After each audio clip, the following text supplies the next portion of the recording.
kami yang luar biasa dalam hidup kami. Kami percaya Tuhanlah satu-satunya kemenangan dalam hidup kami. Tuhan yang menuntun kami, Tuhan yang membawa hidup kami kepada kemenangan yang luar biasa. Dan hari ini kami percaya Tuhan yang sama ada bersama-sama dengan kami. Tuhan yang memberkati hidup kami dan kami percaya kami ada di tempat ini. Kami ibadah, kami mendapat sesuatu yang baru. Kami pulang dengan sukacita dari Allah karena Tuhan baik dalam hidup kami. Hari ini kami mau dengar firman-Mu ya Bapa, berikan kami hikmat-Mu buat kami mengerti kehendak-Mu dengan baik. Terlebih mampukan kami supaya kami bisa hidup di dalamnya dan hidup kami menjadi kemuliaan bagi nama Tuhan. Berfirman bagi kami siap mendengar Engkau di dalam nama Yesus. Sama-sama kita berkata, amin. Puji Tuhan. Silakan duduk Bapak Ibu Saudaraku terkasih. Puji nama Tuhan. Shalom. Shalom. Puji Tuhan. Apa kabar Bapak Ibu Saudara hari ini? Luar biasa. Ada sukacita, men? Coba lihat kiri kanan dulu. Betulkah ada sukacita di wajah mereka? Haleluya. Saya percaya sukacita Tuhan berlimpah bagi kita hari ini. Amin saudara ya. Baik, saudaraku terkasih dalam nama Tuhan Yesus, saya mau bagi satu firman Tuhan buat kita hari ini saudara. Saya kasih tema saudaraku terkasih, iman yang memberi bukti. Saudara terkasih ya. Temanya adalah apa? Sama-sama kita katakan, iman yang memberi bukti. Saudaraku terkasih dalam nama Tuhan Yesus, kenapa saya kasih tema iman yang memberi bukti? Karena dalam hidup ini saudaraku terkasih, kita tidak cukup hanya berkata kita beriman kepada Allah, betul? Karena mengakui saja saudaraku terkasih bahwa kita adalah orang yang beriman, itu tidak bisa menjadi jaminan untuk kita menjadi orang yang percaya, sungguh-sungguh percaya kepada Tuhan. Bahkan kalau saudara lihat firman Tuhan, saudaraku terkasih, betul firman Tuhan berkata bahwa orang yang masuk surga itu nanti adalah orang yang percaya kepada Yesus. Ketika dia berkata dalam hatinya bahwa Yesus adalah Tuhan, lalu mengucapkan lewat mulutnya bahwa Yesus adalah Tuhan, inilah orang yang pantas masuk kerajaan Allah, betul? Tapi saya mau kasih tahu buat saudara, ini hanya untuk orang-orang yang setelah ngomong langsung mati, saudara terkasih. Jadi kalau saudara mau masuk surganya syaratnya begitu saja, percaya dalam hati, ucapkan lewat mulut lalu langsung masuk surga, boleh. Tapi setelah ngomong langsung mati masuk surga, saudara kasih ya.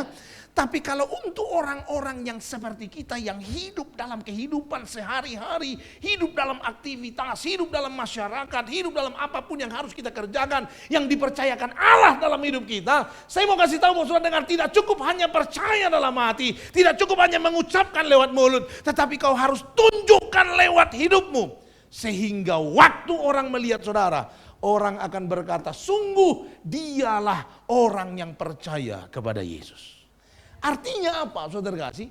Orang beriman itu saudara, dia nggak usah ngaku-ngaku saja. Waktu kita lihat hidupnya sehari-hari, kita tahu dia orang yang beriman. Amin. Maka iman saudara itu harus memberikan bukti. Maka iman saudara itu harus menunjukkan kebenaran yang terlihat dalam kehidupanmu. Supaya jangan sampai kita ngaku beriman, tapi sebetulnya kita bukan orang beriman. Coba lihat kiri kanan, tanya dia dulu, saudara terkasih, kau beriman enggak? Bilang sekasih, betul ya? Saudaraku terkasih, jangan sampai saudara terkasih kita ngaku beriman tapi kita bukan beriman. Amin. Nah hari ini saudaraku terkasih, kita sama-sama mau lihat firman Tuhan saudara.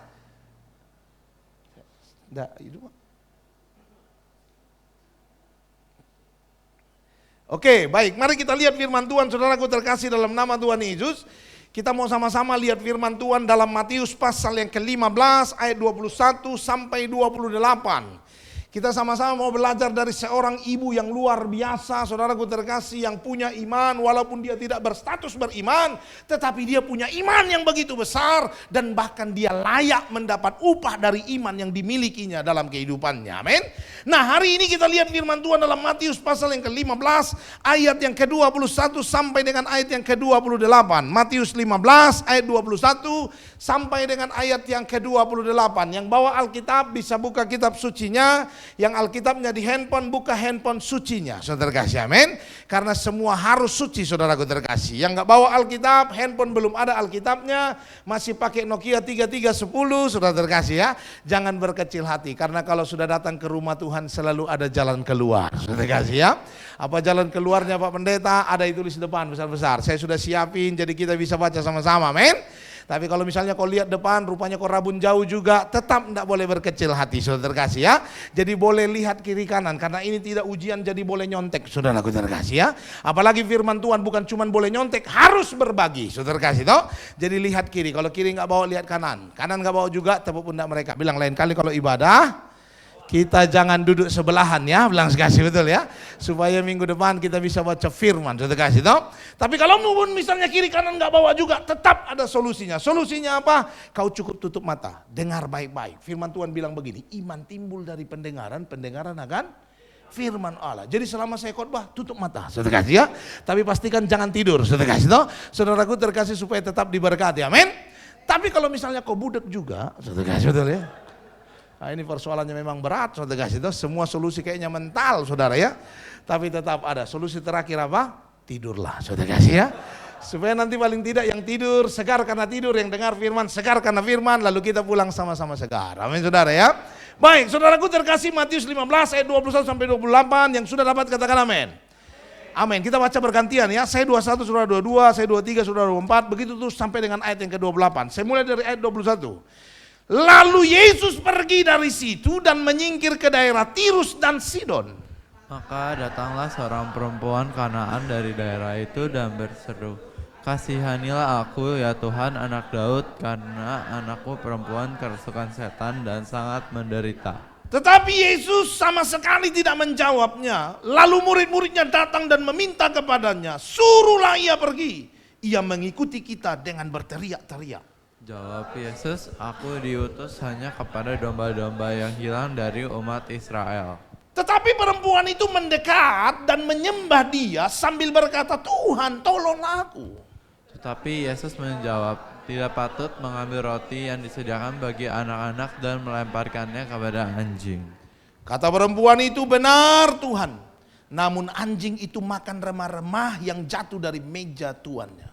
Maka Yesus menjawab dan berkata kepadanya, "Hai ibu, besar imanmu, maka jadilah kepadamu seperti yang kuhendaki."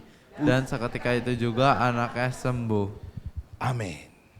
Saudara perhatikan ayat 28 dituliskan di sini, saudaraku terkasih, maka Yesus menjawab kepadanya, "Hai ibu, besar imanmu, maka jadilah kepadamu seperti yang kau kehendaki." Dan seketika itu juga anaknya sembuh. Saudaraku terkasih, dalam nama Tuhan Yesus, yang pertama yang perlu kita perhatikan, saudara terkasih, Yesus saudara berkata kepada perempuan ini, "Hai ibu, besar imanmu." Padahal saudaraku terkasih, sebelumnya dia diusir-usir sama murid-muridnya, betul? Artinya apa saudaraku terkasih? Iman yang dilihat oleh Yesus itu bukan cuma sekedar iman dari pengakuan kita saja. Iman yang dibutuhkan oleh Yesus itu adalah bukan sekedar iman karena KTP kita Kristen, kita dinyatakan percaya kepada Yesus, lalu kita orang beriman kepada Tuhan. Ada banyak sekali orang di luar sana, waktu kita lihat hidup mereka, padahal mereka bukan Kristen, tapi kelakuannya jauh lebih berkenan daripada orang-orang Kristen kebanyakan. Betul? Ada banyak orang di luar sana, saudaraku terkasih, katanya Kristen, tapi kelakuannya bikin malu setan, saudaraku terkasih. Sampai setan malu lihat kelakuannya, saudara. Kenapa saudaraku terkasih? Karena saking becatnya, saudara. Maka hari ini saudaraku terkasih dengar, yang Tuhan mau dalam hidup kita bukan sekedar ngaku Kristen, tapi membuktikan bahwa kita betul-betul percaya kepada Yesus lewat hidup kita. Amin. Saudaraku terkasih, untuk itu hari ini saudaraku terkasih, saya mau bagi buat saudara bahwa ada 3 pelajaran penting yang kita bisa pelajari tentang iman yang memberi bukti dari perempuan Kanaan ini, saudaraku terkasih. Ada 3 hal yang harus kita pahami. Nanti sama-sama kita koreksi diri masing-masing ya. Kalau kau ngerti, saudaraku terkasih, yang pertama adalah koreksi dirimu. Jangan koreksi kiri kanan. Ada banyak orang dengar firman Tuhan lalu bilang, tuh buat lu. Ya. Saudaraku terkasih, jangan. Kalau kau ngerti firman, saudara dengar, saya kasih tahu buat saudara. Kalau kau ngerti firman, yang pertama firman itu berarti buatmu.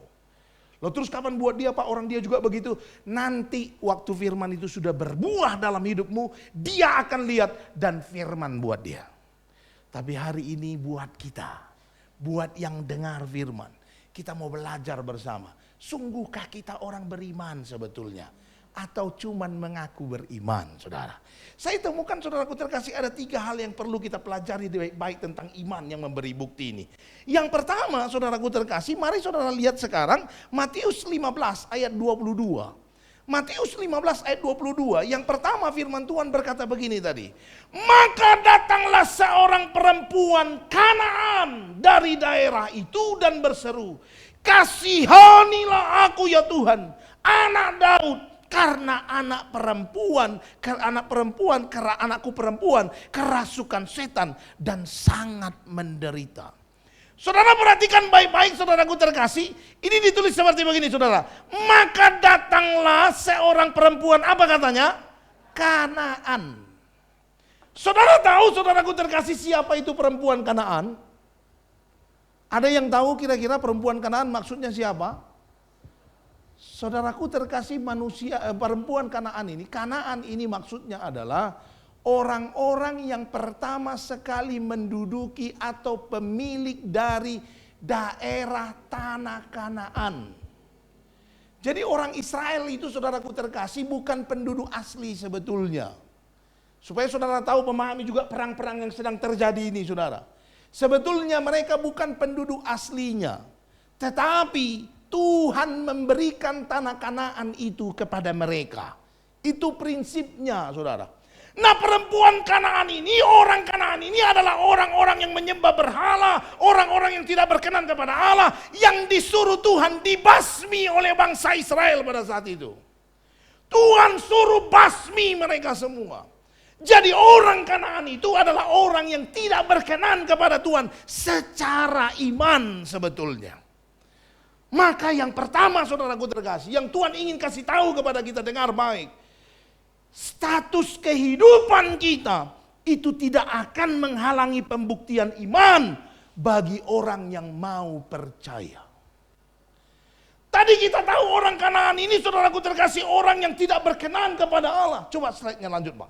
Bagi bangsa Israel saudaraku terkasih, orang Kanaan adalah orang yang harus dijauhi dan tidak pantas dikasihi. Kenapa bisa begitu? Coba saudara lihat lanjut ayatnya saudara kasih. Coba saudara lihat ayat ini saudara. Saudara perhatikan baik-baik. Ini yang dipegang orang Israel sampai hari ini. Makanya tanah itu harus dimiliki oleh mereka. Ulangan 20 ayat 16 sampai 17. Dengar firman Tuhan berkata, tetapi dari kota-kota bangsa-bangsa itu yang diberikan Tuhan Allahmu kepadamu menjadi milik pusakamu. Jangan kau biarkan hidup apapun yang apa katanya? Bernafas. Yang ada di dalam itu banyak suku, termasuk salah satunya orang apa? Kanaan. Orang Kanaan adalah orang yang disuruh Tuhan dibasmi oleh orang Israel dulu. Waktu orang Israel masuk ke tanah Kanaan, tanah yang berlimpah susu dan madunya itu. Jadi orang Kanaan ini adalah orang yang tidak layak sama sekali bagi orang Israel. Tidak layak mendapat belas kasihan sedikit pun. Harusnya mereka dibasmi dan dihancurkan oleh Tuhan pada saat itu. Tetapi saudara perhatikan baik-baik kalau kita kembali ke ayat pertama tadi saudara kasih. Ketika kita baca tentang Yesus yang saya baca terakhir, ayat terakhir tadi. Yesus berkata kepada perempuan Kanaan itu, besar imanmu. Betul? Saudara bisa bayangkan saudaraku terkasih. Yang tadinya tidak layak, tidak berkenan kepada Allah. Tapi Tuhan berkata, besar imanmu. Artinya apa? Perempuan Kanaan ini mendapat belas kasihan dan kesembuhan bagi putrinya. Karena imannya kepada Kristus. Sekalipun statusnya adalah orang yang tidak pantas mendapat belas kasihan. Saudara, yang saya mau bagi buat saudara seperti begini. Seberapa banyak orang Kristen saudaraku terkasih. Ketika dia mau berdoa sama Tuhan, tiba-tiba diintimidasi oleh dosa-dosa sebelumnya yang dia lakukan. Pernah saudara mengalami seperti begitu? Mau berdoa tiba-tiba, lu mah dosamu parah. lu mah baru juga nyuri, lu mah baru juga lakukan hal yang tidak benar, lu mah hidupmu tidak benar. Terus teman-teman juga dipakai setan, saudara kasih ya, untuk mengingatkan kita orang yang tidak berkenan kepada Allah. Pernah mengalami seperti begitu? Lu mah rajin-rajin, gua kenal lu juga siapa. Pergi gereja, Allah, gua juga tahu siapa lo. Saudara kasih, betul ya? Kalau ada temanmu seperti itu, bilang sama dia, stop setan. Saudara kasih, betul ya? Karena dia lagi dipakai setan untuk membuat saudara minder dalam hidupmu. Saya mau kasih tahu buat saudara, intimidasi seperti begini membuat kita seolah-olah tidak layak di hadapan Allah, tidak berkenan di hadapan Allah. Ini yang sering kali membuat kepercayaan kita kepada Tuhan semakin mengecil, saudara. Hari ini perempuan Kanaan ingatkan kita, saudara. Perempuan Kanaan bukan cuman orang yang tidak percaya, tapi harusnya dibinasakan, harusnya dimusnahkan. Tapi firman Tuhan bilang, ketika dia datang dengan percaya kepada Tuhan, Tuhan mengubah kehidupannya menjadi pribadi yang mendapat kasih karunia Tuhan. Amin. Siapapun kita, jangan pikirkan, jangan latar belakang kita, jangan sesuatu yang kita perbuat yang di sebelumnya yang tidak berkenan pada Allah membuat engkau tidak yakin waktu berdoa. Ada banyak orang, saudaraku terkasih, waktu mau berdoa ketika dia ingat dosa-dosanya, jadi doanya doa kayak gimana gitu, yang penting berdoa deh gitu ya. Mau berdoa tadinya serius, begitu baru ingat, ya baru lakukan dosa. Ya udahlah, yang penting gua berdoalah, diterima nggak apa-apa. Jangan seperti begitu, itu bukan orang beriman. Tuhan rindu justru orang-orang yang berdosa kembali kepada Tuhan. Amin. Tuhan justru rindu ketika kau berdosa, kau sadar dosamu, kau berlutut di kaki Tuhan, meminta ampun kepada Allah, berdoa dengan sungguh, maka seperti firman Tuhan bilang, seperti orang Kanaan ini, kau akan mendapat sesuatu, kasih karunia yang besar dalam kehidupan. Amin, saudara. Saudaraku terkasih, untuk itu status keberdosaanmu tidak boleh menghambat engkau untuk percaya pada Tuhan. Sebab justru Allah mau supaya orang berdosa datang kepadanya, percaya dan menerima pemulihan serta kesembuhan. Kita kalau nggak pernah ngaku dosa, nggak merasa berdosa, kau nggak pernah mengalami kesembuhan. Contohnya sederhana, misalnya begini, kau pergi ke dokter, ya toh, sampai ke dokter, saudaraku terkasih, begitu dicek dokter, kau malu. Karena kau punya penyakit, saudara kasih, yang mungkin penyakitnya memalukan, lalu kau malu cerita apa adanya. Nah kira-kira saudaraku terkasih, dokter kasihmu obatnya yang pas atau yang gak pas? Udah pasti gak pas. Jangan-jangan sakitmu, sakit perut dikasih sakit kepala, saudara kasih, betul ya? Kenapa saudara kasih? Karena waktu kau cerita lari sana lari sini, kayaknya dia pusing nih, dikasih obat kepala, saudara kasih. Padahal sakitnya sakit perut, padahal saudara kasih, betul ya? Kenapa? Karena kita tidak jujur, karena kita tidak mengaku apa adanya, karena kita tidak memberitahu apa yang terjadi sebetulnya. Saudara, tapi kalau kau datang sama dokter, walaupun rasanya malu menceritakan sesuatu penyakit yang kau miliki dalam hidupmu, saudara kasih, tapi waktu kau cerita apa adanya, kau cerita sesuatu seperti yang betul-betul kau rasakan dalam hidupmu, saya percaya dokter pun akan menginterpretasi obat yang paling pas untuk apa yang kau alami, dan tidak heran kau cepat sembuh. Orang yang terbuka itu, saudara terkasih, biasanya cepat mengalami pemulihan. Makanya kalau kita lihat, saudaraku terkasih, moto-moto dari SPK atau apa itu ya, pria sejati dan segala macam, ada moto mereka, satu hal yang mereka tanam, keterbukaan adalah awal apa? Pemulihan, tulisnya, betul? Kenapa bisa begitu? Karena maksudnya, saudara kasih, bukan berarti itu maksudnya kau cerita apa adanya semua orang, bukan, saudara kasih. Tapi ketika kau datang sama Tuhan, kau harus jujur dengan hati yang tulus, apa adanya, menyadari siapa dirimu, saudara. Saudaraku terkasih, maka yang pertama, saudaraku terkasih, ketika engkau berkata kau orang beriman, yang pertama, kau harus menjadi orang yang betul-betul datang sama Tuhan dengan yakin dan tidak dipengaruhi oleh latar belakangmu. Tidak apa-apa berdosa, saudaraku terkasih. Maksudnya bukan tidak apa-apa berbuat dosa, bukan. Tidak apa-apa sudah berdosa, datanglah sama Tuhan. Maka Tuhan akan sucikan dosamu dan jadikan hidupmu baru kembali. Amin, saudara. Itu yang pertama, saudara kasih. Bukti iman yang pertama adalah orang beriman itu saudara terkasih, dia akan menjadikan kehidupannya menjadi satu gambaran yang benar di hadapan Allah. Status kehidupannya yang dulu tidak akan menghalangi dia untuk datang dan berani berdoa kepada Tuhan. Itu yang pertama. Yang kedua mari lihat Matius 15 ayat 22 sampai 25 saudara. Matius 15 ayat 22 sampai 25 firman Tuhan berkata begini, maka datanglah seorang perempuan Kanaan dari daerah itu dan berseru, kasihanilah aku ya Tuhan anak Daud, karena anakku perempuan kerasukan setan dan sangat menderita. Tetapi ayat 23, Yesus sama sekali tidak menjawabnya. Lalu murid-muridnya datang dan meminta kepadanya, suruhlah ia pergi, ia mengikuti kita dengan berteriak-teriak. Lalu Yesus dengar apa kata murid-muridnya, dia berkata kepada perempuan itu, aku diutus hanya untuk domba-domba yang hilang dari umat Israel. Tetapi perempuan itu mendekat dan menyembah sambil berkata, Tuhan tolonglah aku. Saudaraku terkasih, yang kedua saudara, bukti iman itu akan terlihat dalam kehidupan orang yang gigih, percaya, dan tidak pernah mengenal putus asa. Kalau saudara bilang ke orang beriman, maka tanda kedua adalah akan terlihat dari kegigihanmu untuk berharap sama Tuhan. Kegigihanmu untuk percaya sama Tuhan. Jangan bilang ke orang beriman, tapi malas doa. Itu tidak orang beriman, saudara. Hari ini saya mau tanya buat saudara, saudara masih berdoa enggak? Masih Pak, cuman ya yang penting berdoalah. Betul toh? Sebelum makan masih berdoa Pak. Tapi ya berdoanya begitu. Kadang-kadang kita nggak tahu apa yang kita ucapkan, saudara. Sebetulnya yang penting berdoa. Jadi karena sudah saking laparnya Bapak terima kasih. Ya, amin. Saudara, betul. Saudaraku terkasih, kalau kau saja bingung apalagi malaikat, saudara. Betul ya. Saudaraku terkasih, banyak orang saudaraku terkasih berkata beriman, tapi sudah tidak menunjukkan pengharapannya kepada Tuhan.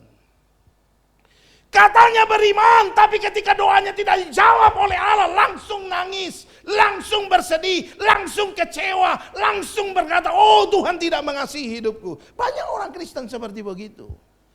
Katanya beriman, dia datang ke gereja, dia berdoa, karena dia berharap dia dijawab oleh Tuhan. Tapi begitu tidak dijawab doanya, enggak gereja lagi. Ngapain gereja? Capek gua gereja. Gereja juga doa tidak dijawab-jawab. Walau kadang-kala saudara terkasih hal ini terjadi begitu panjang dalam kehidupan kita. Betul? Memang betul, kadang-kadang saudara terkasih orang Kristen itu betul mujizat Tuhan yang luar biasa. Saya ingat cerita bapak saya, saudara terkasih. Bapak saya ini, di keluarga saya ini, saudara terkasih, saya ini kan kakak beradik 10 orang. Saya nomor 7, saudara terkasih. Dan saya nomor 7 tapi saya paling besar laki-laki, saudara. Nah saudara kalau tahu orang Batak itu kan dalam keluarganya itu akan berarti katanya kalau ada laki-laki. Jadi kalau orang Batak menikah begitu anak pertamanya laki-laki, langsung bebas dia dari beban yang memikul. Saudara kasih, betul ya? Saudaraku terkasih, nah mama bapak saya ini saudara kasih anak pertama saudara kasih perempuan.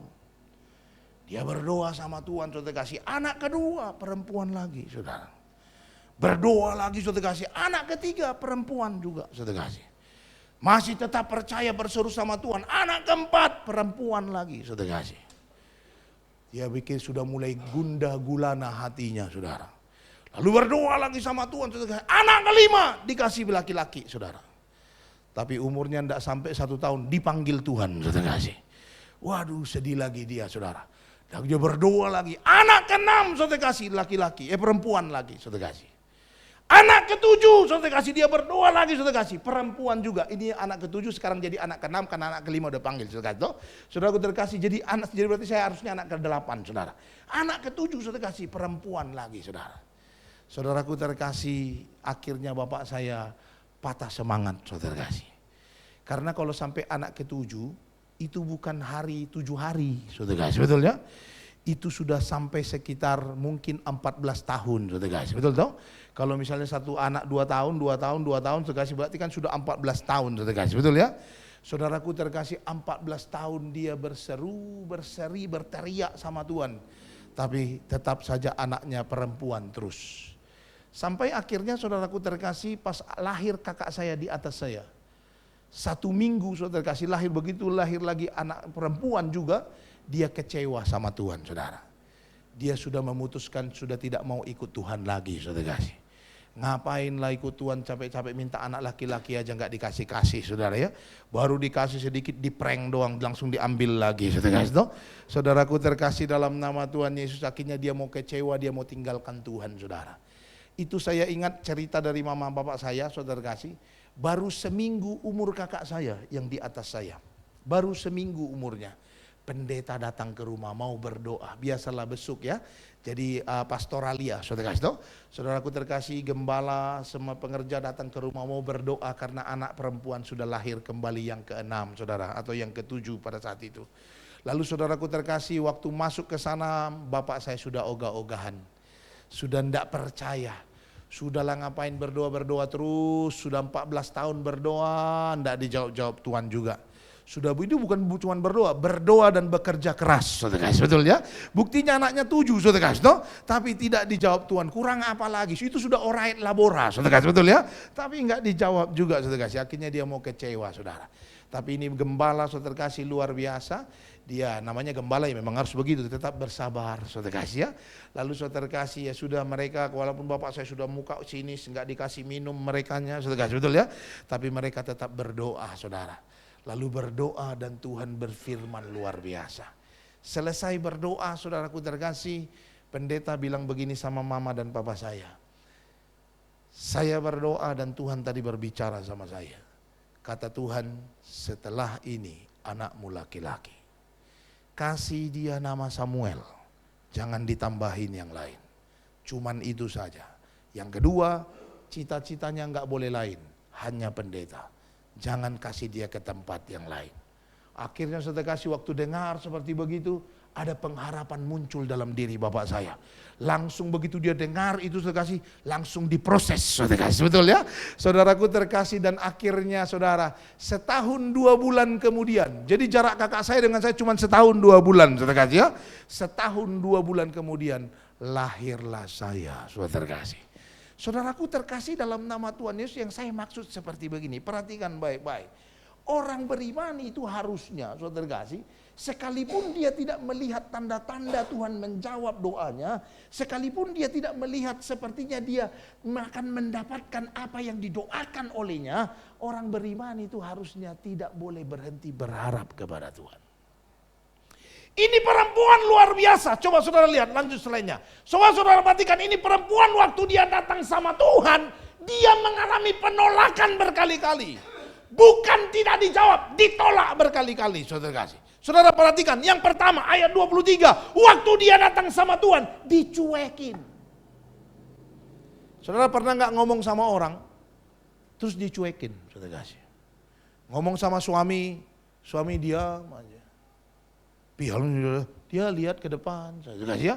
Itu gimana perasaannya, saudara kasih. Apalagi kalau kau ngomong sesuatu yang penting, saudara kasih, terus kau nggak didengarin, wah rasa sakitnya itu di sini, saudara kasih, betul ya. Saudaraku terkasih, dicuekin. Tapi walaupun dicuekin, dia tidak berhenti, saudara kasih, dan dia tetap berharap sama Tuhan. Namun pengharapannya dibalas dengan apa? Dibalas dengan penolakan oleh murid-muridnya kepadanya, betul? Sudah dicuekin, diusir-usir lagi sama murid-muridnya. Dan sudah diusir sama muridnya, dia tetap datang sama Tuhan. Lalu firman Tuhan bilang, setelah diusir muridnya, kali ini Yesus yang nolak dia. Dengan cara halus, dengan gaya Jawa. Saudara kasih, betul ya? Yesus bilang, aku diutus itu untuk orang Israel. Bukan untuk orang Kanaan kayak kalian. Lembut ngomongnya. Tapi ini perempuan, saudara kasih, tidak berhenti, tetap datang sama Tuhan. Sudah ditolak halus, datang. Yang terakhir ditolak pakai cara orang Batak, saudara kasih, betul ya?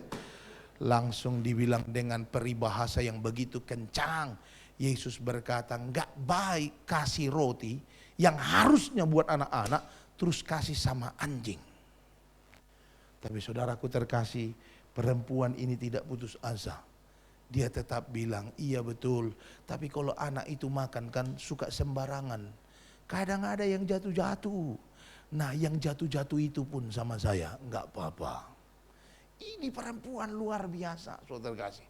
Saudaraku, ini bukti orang beriman. Orang beriman itu tidak berhenti berdoa, tidak berhenti berharap, tidak berhenti berseru kepada Allah. Sekalipun doanya belum dijawab Tuhan, atau mungkin tidak ada tanda-tanda akan dijawab oleh Allah, tapi dia tetap berserah kepada Tuhan.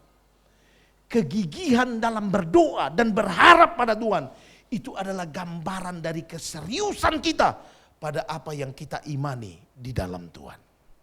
Hari ini saudaraku terkasih dalam nama Tuhan Yesus, kalau kau berkata kau beriman kepada Allah, tunjukkan lewat kegigihanmu dalam berdoa. Jangan sampai kau tidak berdoa. Jangan sampai kau bilang kau orang Kristen, saudara terkasih, tapi tidak berdoa.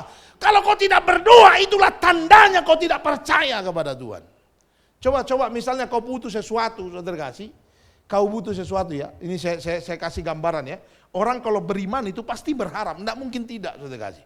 Saudaraku, misalnya contohnya begini, misalnya kau butuh uang, lalu setelah kau butuh uang, saya percaya saudara kasih, kau akan mulai mencari siapa yang bisa dipinjamin uang, betul? Lalu kau mungkin sudah mulai bikin kategori-kategorinya. Kategori pertama, ini ada orang kayaknya kelihatannya kaya, tapi kayaknya ini tampangnya doang, aslinya nggak kaya, saudara kasih, betul ya? Karena banyak orang begitu ya, saudara kasih, yang miskin itu justru kelihatan kaya seringkali, saudara kasih ya.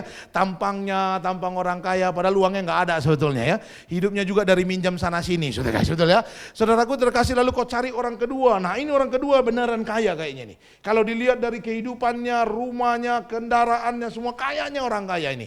Tapi ini pelitnya nggak kira-kira, saudara kasih ya. Kayaknya ini juga nggak masuk nominasi, saudara. Karena kita datang pasti sia-sia, karena kita lihat nih, aduh kikirnya nggak kira-kira ya. Lalu kita ketemu orang ketiga, nah orang ketiga ini sudah kaya, cinta Tuhan, lalu suka memberi, kehidupan kita lihat sering dia tolong orang, nah ini pasti bisa tolong kita. Nah waktu saudara ketemu dengan orang begini, saya mau tanya buat saudara, apakah engkau akan menaruh pengharapan kepadanya atau tidak? Saya percaya pasti langsung taruh pengharapan, betul? Pasti kau akan taruh pengharapan, lalu mulai susun strategi bagaimana bisa ketemu dengan dia. Supaya kau bisa menyampaikan satu pesan penting sama dia. Pinjam dulu 100, saudara kasih, betul ya? Itu pesannya, saudara kasih, pesannya yang mau disampaikan itu. Tapi kan menyampaikan pesan yang kayak gitu harus lihat orangnya dulu, betul ya? Kalau kita ketemu dengan orang yang kita tahu bisa tolong kita, saya percaya kita akan menaruh harapan kita pada dia, betul? Saudara dengar? Hari ini kalau kau mau tahu kau orang beriman atau tidak, sebetulnya gampang. Bagaimana caranya? Tinggal lihat seberapa besar pengharapanmu sama Tuhan. Apakah pengharapan sama Tuhan ini hanya sekedar perkataan saja? Atau sungguh-sungguh? Orang kalau betul-betul berharap kan, di dalam hatinya bergejolak pengen ketemu sama Tuhan. Supaya dia dapat jawaban. Supaya dia menerima apa yang dia minta dari Tuhan. Betul? Waktu kau berdoa, kalau gejolak hatinya biasa-biasa saja, ini jangan-jangan kau tidak beriman kepada Allah. Orang beriman itu harusnya gejolaknya besar. Coba saudara lihat Markus 11 ayat 24. Firman Tuhan berkata begini, karena itu aku berkata kepadamu, apa saja yang kamu minta dan doakan, percayalah bahwa kamu telah menerimanya, maka hal itu akan diberikan kepadamu. Kenapa dikatakan, coba saudara lihat ayat ini ya. Saudara, coba perhatiin ayat ini saudara kasih. Sorry Pak. Coba saudara lihat ayat ini ya. Mana tadi? Ini dia. Nah coba saudara lihat. Karena itu aku berkata kepadamu, apa saja yang kamu minta dan doakan, percayalah bahwa kamu telah menerimanya. Saudara pernah kepikir enggak saudara kasih, kenapa ayat firman Tuhan itu bilang, percayalah bahwa kamu telah menerimanya. Kan untuk percaya bahwa kita sudah menerimanya itu kan tidak sembarangan. Tidak cuma karena kita pikir-pikir, oh saya akan ketemu Pak Presiden, saya percaya bahwa saya akan ketemu. Enggak, itu tidak akan ketemu. Tapi orang yang percaya bahwa dia sudah menerimanya, yang pertama, karena dia tahu orang itu pasti akan menerimanya. Satu. Yang kedua, karena dia yakin, saudara kasih, bahwa akan ada jalan yang dekat dengan dia. Sehingga gejolak pengharapannya besar, betul? Ini orang yang mau menerima. Nah ini orang yang beriman sebetulnya. Jadi kalau kau bilang kau beriman kepada Allah, tapi gejolak hatimu biasa-biasa saja, itu tidak beriman. Orang beriman semangatnya, pengharapannya itu besar sekali, saudaraku terkasih. Makanya dia akan menerima apa yang dia harapkan. Makanya kalau saudara baca Ibrani pasal 11 ayat 1 itu, saudara kasih, firman Tuhan bilang iman adalah bukti dari segala sesuatu yang tidak yang kita harapkan Dan bukti segala sesuatu yang tidak kelihatan, saudara kasih. Saudaraku terkasih, itu karena besarnya gejolak tadi. Sehingga orang yang punya optimisme besar, iman yang besar, pasti akan mendapat apa yang dia doakan dalam kehidupannya. Jadi bukan cuma pengakuan. Tuhan tidak tertipu dengan teriakan kencangmu saat berdoa. Tetapi dia juga akan diam. Tidak akan diam melihat orang yang gigih dan berharap kepadanya. Jadi kalaupun teriakanmu kencang, tapi kalau imanmu tidak ada, kau tidak akan dapat jawaban apa-apa. Tapi waktu semangatmu besar, kepercayaanmu besar, kau akan menerima apa yang kau doakan kepada Tuhan. Mari tunjukkan imanmu lewat kelakuanmu. Di dalam kehidupanmu sehari-hari, dan di dalam doa, dan di dalam pengharapan yang kau berikan kepada Tuhan. Bahwa kita adalah orang yang beriman kepada Allah. Amin saudara. Ada banyak orang saudara kasih cuman aksesorisnya aja yang beriman. KTP-nya Kristen, kalau beli aksesoris salibnya, kalungnya gede, saudara kasih betul ya. Kalung salibnya besar, supaya kalau orang tanya, kenapa kalungnya besar begitu salibnya? Supaya orang tahu kalau tiap hari kita mikul salib, saudara kasih betul ya. Saudaraku terkasih, kalau pakai anting, antingnya salib, pakai baju tulisannya Kristen. Tapi begitu lihat kehidupannya sehari-hari, ya ampun Tuhan Yesus tolong. Saya pernah satu kali naik mobil, saudara kasih, lagi bawa mobil begini, saudara kasih, dikencang loh, lagi kencang itu, mungkin lari 60-80 saudara kasih. Saudaraku terkasih, tiba-tiba ada mobil nyalip di depan saya. Nyalip lalu agak ngerem dia. Wah kaget sekali saya saudara kasih. Pokoknya saya lihat dia ugal-ugalan mobilnya. Tapi waktu pas di depan saya saudara, dia kaget, kesal saya sebetulnya. Tapi begitu saya lihat di belakang tulisannya begini. Tuhan menyertai. Saudara kasih betul ya? Dalam hati saya, pantas dia naik mobilnya begitu. Saudara kasih tuh. Rupanya dia tahu Tuhan menyertai. Saudara kasih ya?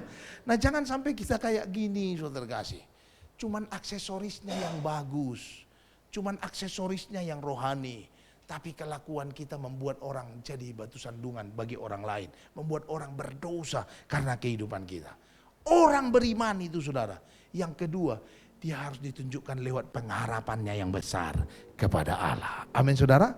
Itu yang kedua, yang ketiga dan terakhir saudara kasih. Terakhir, jangan lupa terakhir harus kencang, saudara kasih ya. Supaya yang buta melihat, saudara kasih toh. Karena kalau pendeta udah bilang terakhir, biasanya yang buta melihat. Yang tadi sudah mulai buta, udah mulai tertutup matanya, saudara kasih betul ya. Udah mulai gelap, saudara kasih toh. Udah mulai nggak lihat apa-apa lagi, saudara ya. Begitu pendeta bilang terakhir, langsung dicelikkan matanya, betul ya. Jadi kalau poin 1, 2 dia nggak dengar, poin 3 dia dengar, saudara. Dia pulang tidak dengan tangan hampa, bawa 1 poin ya. Yang terakhir saudara kasih, Matius 15 ayat 26 sampai 27 dengar firman Tuhan bilang begini. Tetapi Yesus menjawab, tidak patut mengambil roti yang disediakan bagi anak-anak dan melemparkannya kepada anjing. Kata perempuan itu, benar Tuhan. Namun anjing itu makan remah-remah yang jatuh dari tuannya. Perhatikan baik-baik. Yesus sudah bilang dia anjing, saudara kasih. Jawabnya malah benar Tuhan. Betul ya? Maksudnya apa saudaraku terkasih? Bukti iman itu akan terlihat jelas dalam kehidupan orang yang sadar diri dan yakin bahwa Tuhan mengasihi mereka. Itu yang ketiga. Yang ketiga adalah orang yang beriman itu akan menyadari siapa dirinya. Ini perempuan kan luar biasa ya. Tuhan sudah bilang anjing, jawabnya benar. Saudara kasih betul? Coba saudara kalau dibilang orang anjing lu, benar. Saudara kasih betul ya? Kalau orang yang bilang jangan ya, kalau Tuhan boleh. Saudaraku terkasih dengar, ini perempuan saudara kasih luar biasa. Sampai ditolak dengan luar biasa dan menyebut saudaraku terkasih satu kiasan yang begitu mengerikan pada saat itu. Tapi dia sadar, betul memang dia orang berdosa. Tapi dia percaya orang berdosa pun dapat kasih karunia dari Tuhan. Amin. Di saat berharap pada Tuhan, saudaraku terkasih, banyak orang tidak menyadari dirinya sendiri di hadapan Tuhan. Sehingga ketika orang berdoa, mereka cenderung memaksa dan mengatur Tuhan untuk memenuhi kepentingan mereka. Jadi orang kalau berdoa, saudara kasih, kenapa dia tidak mendapat jawaban doanya, tidak mendapat apa yang dirindukan oleh Tuhan dalam hidupnya? Karena dia doa, saudara kasih, dia bukan berharap tapi ngatur Tuhan. Beda ngatur sama berharap. Betul? Meminta sama ngatur itu beda atau sama? Beda. Kalau kita meminta, saudaraku terkasih, kita berharap sesuatu dari Tuhan. Mungkin standarnya tinggi, tapi kalau dikasih rendah harusnya kita terima. Betul tidak? Itu namanya berharap. Tapi kebanyakan orang, saudaraku terkasih, hari-hari ini beda. Dia klaim, saudara terkasih. Bahkan mengatur Tuhan. Pengen punya mobil, lewat mobil BMW ditumpang tangan sama dia, saudara, betul ya? Dalam nama Yesus, ini akan menjadi milikku. Aku percaya. Haleluya. Amin.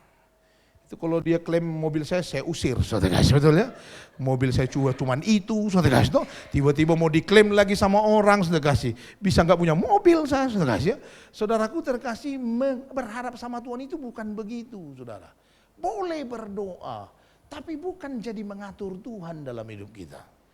Karena kita tahu, saudara kasih, apa yang diizinkan oleh Allah terjadi dalam hidup kita, itu adalah proses kehidupan yang harus kita lalui untuk membangun kehidupan kita menjadi kuat dan dewasa dalam Tuhan. Amin. Artinya apa, punya kerinduan besar boleh, tapi kau harus sadar siapa dirimu. Ada banyak orang, saudaraku terkasih, pengen punya mobil mahal, pengen punya mobil mewah, tapi gajinya cuma 4 juta sebulan, saudara kasih, betul ya? Gimana mau mobil? Saya pernah ya ngobrol-ngobrol, saudara kasih, sama satu pengusaha. Dulu saya kalau lihat mobil Hammer itu, dalam hati saya, wah ini cocok nih, badan saya gede, itu gede juga, saudara kasih, betul ya? Terus kekar kayaknya, wah pokoknya pas nih kalau sama saya nih. Pokoknya saya berdoa saya punya mobil seperti begitu. Sampai satu kali saya lagi pelayanan, ketemu sama satu pengusaha, ngobrol-ngobrol lah kami. Tiba-tiba dia bicara tentang mobil. Lalu dia cerita tentang mobilnya dia, bahwa dia juga punya mobil Hammer, saudara. Dalam hati saya, kesempatan saya mau tanya informasi tentang Hammer sama dia, saudara. Lalu saya tanya sama dia, Pak gimana mobil Hammer itu? Hemat enggak? Oh biasalah kalau mobil Hammer. Saya lupa kalau dia pengusaha, saya pendeta, saudara. Betul ya? Ya biasa sama dia, bukan biasa sama saya, luar biasa sama saya, saudara. Wah biasalah seperti mobil lain. Oh iya, Bapak naik mobil apa? Dia bilang sama saya naik Innova, Pak. Innova itu berapa kalau satu liter berapa kilo kira-kira? Ya kurang lebih 11, 12, 13 kilo lah. Lah sama lah mirip. Dia bilang ini juga 1 liter 12 lah gitu. Oh iya? Masa Pak? Iya. Cuman kalau Bapak 12 kilometer ini 12 rumah. Saudara kasih, betul ya? Jadi 1 liter 12 rumah, dia bilang, saudara. Saudaraku terkasih, saudara coba bisa bayangin, saudara kasih. Hammer itu misalnya, saudara kasih, dia punya pajaknya saja mungkin bisa sampai ratusan juta. Sementara gajimu dikumpul setahun, saudaraku terkasih, cuma 40 juta. Masa kau kerja cuma mau bayar pajak mobil, saudara kasih? Ini kadang orang suka nggak masuk di otaknya, saudara kasih. Cuman pengennya aja yang besar. Dia nggak sadar siapa kapasitas hidupnya. Kita harus tahu, kalau Tuhan percayakan kita kapasitas hari ini, kau cuman punya mobil, jangan bersungut-sungut. Kau cuman punya motor, jangan bersungut-sungut. Karena kapasitasmu baru itu. Kalau Tuhan sudah berkati, kau percayalah, Tuhan pasti lengkapi dengan sesuatu yang lebih besar. Amin. Gitu, saudara kasih, betul ya? Jadi jangan maksa-maksa Tuhan. Ada banyak orang Kristen ini suka salah, saudara kasih. Rumah aja masih ngontrak, pengen punya mobil. Mending kau beli rumah dulu baru punya mobil, saudara kasih. Banyak orang suka nggak jelas hidupnya, saudara. Akhirnya dia tersesat dan menderita karena apa yang dia harapkan. Salah. Harusnya pengharapan kita membawa kita kepada damai sejahtera Allah, bukan membuat kita menderita. Berharap punya ini, akhirnya stres. Ujung-ujungnya belum tercapai apa yang diharapkan, masuk rumah sakit jiwa, saudara kasih. Kan itu salah besar, saudaraku terkasih. Itu bukan orang beriman, bukan itu iman artinya. Iman itu adalah kita percaya Tuhan pasti kasih yang terbaik bagi kita. Enggak apa-apa berharap, tapi yakin Tuhan kasih tepat pada waktunya. Amin. Jadi hari ini apa yang dipercayakan Tuhan bagi kita hari ini, bersyukur. Kalau cuman masih naik sepeda, naik motor, bersyukur. Kalau sudah Tuhan kasih mobil, bersyukur. Nggak usah sudah terkasih ngotot, punya keinginan boleh. Tapi jangan ngotot untuk apa yang belum engkau mampu dalam hidupmu. Karena kalau kau sudah mampu, Tuhan pasti berkati engkau berlimpah-limpah. Amin. Jadi waktu kita berdoa, ada 2 hal yang harus kau pahami ketika engkau berharap kepada Tuhan. Yang pertama, engkau itu adalah hamba yang hidup karena anugerahnya. Artinya apa, saudaraku terkasih? Kalau kita berdoa, lalu Tuhan percayakan kita apa yang dipercayakan hari ini, kau bersyukur. Karena itulah standarmu hari ini. Bukan berarti besok tidak, besok bisa lebih besar. Atau besok bisa lebih luar biasa lagi. Tapi hari ini syukuri, kita ini hamba. Yang kedua, engkau harus sadar bahwa Tuhan mengasihimu ketika engkau datang kepadanya. Jadi jangan waktu kau berdoa lalu tidak dengar jawaban Tuhan, saudaraku terkasih, jangan kau pikir Tuhan benci samamu. Enggak, saudara kasih. Tuhan sangat mengasihi saudara. Tuhan sangat mengasihi engkau. Justru kadangkala Tuhan tidak kasih sesuatu yang kau harapkan karena Dia mengasihi engkau. Coba saya tanya buat saudara, kalau kau punya anak kecil umur 3 tahun, saya punya anak sekarang umur 3 tahun, terus dia minta main pisau, kau kasih enggak? Kira-kira kau kasih enggak? Ada nggak di sini mama terus bilang, oh harus kasih Pak, kasih parang kalau perlu supaya dia nanti jadi jawara, jagoan. Ada begitu? Nggak ada, itu gila pasti mamanya. Saudara, betul ya? Saudaraku terkasih, nggak ada yang kayak gitu saudara. Nggak kasih, betul? Tapi coba saya tanya buat saudara, waktu anak saudara sudah SMA, SMP, SMA, lalu saudaraku terkasih, dia sudah besar, kan kita harus ajarin dia masak, betul ya? Nah kira-kira kau kasih pisau nggak dia? Itu bukan, dia nggak minta aja kita suruh, saudara, betul ya? Ambil itu pisau, potong bawang, sana potong rambut, betul ya, saudara? Kenapa? Karena kita tahu, dia sudah tahu fungsinya, betul? Sama Tuhan juga begitu.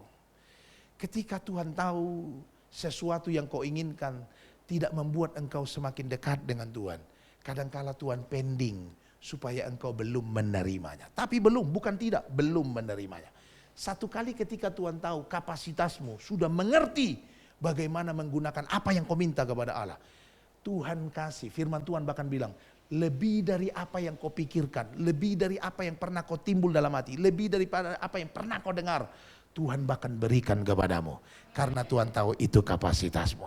Untuk itu ingat 3 hal ini, ketika kau beriman, orang beriman buktinya apa? Yang pertama, dia tidak diikat oleh status keberdosaannya. Dia berdosa, betul. Tapi dia tahu orang berdosa pun dapat rahmat dan anugerah dari Allah. Yang kedua, dia gigih datang berharap sama Tuhan. Karena dia tahu pengharapannya Allah yang hidup.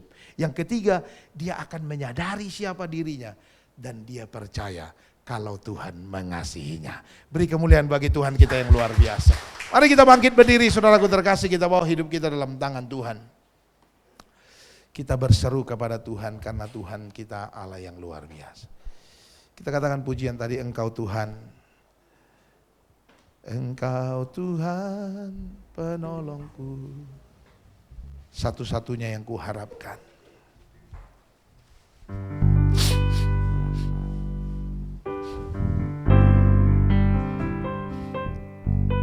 Engkau Tuhan yang setia, tunggumu selalu yang terbaik. Engkau Tuhan sandaranku, yang ku hanya kan berharap padamu, satu-satunya yang ku andalkan, satu-satunya yang ku percaya. Engkau sumber kekuatan, sumber pengharapan, sumber kedamaian. Oh, satu-satunya yang ku andal, satu-satunya yang ku percaya. Engkau Tuhan memberkati, Tuhan penyembuhku, Tuhan pelindungku. Sekali katakan satu-satunya yang ku andal, satu-satunya yang ku percaya. Engkau sumber kekuatan, sumber pengharapan, sumber kedamaian. Satu-satunya yang ku andal, satu-satunya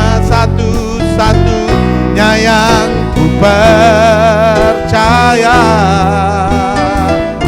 Engkau Tuhan memberkati, Tuhan penyembuhku, Tuhan pemulihku. Engkau Tuhan, Engkau Tuhan memberkati, Tuhan penyembuhku, Tuhan pemulih.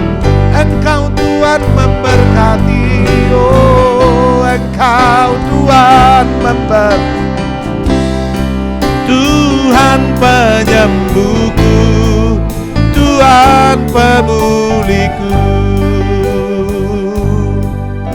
Bapa, kami bersyukur buat anugerah-Mu yang begitu besar.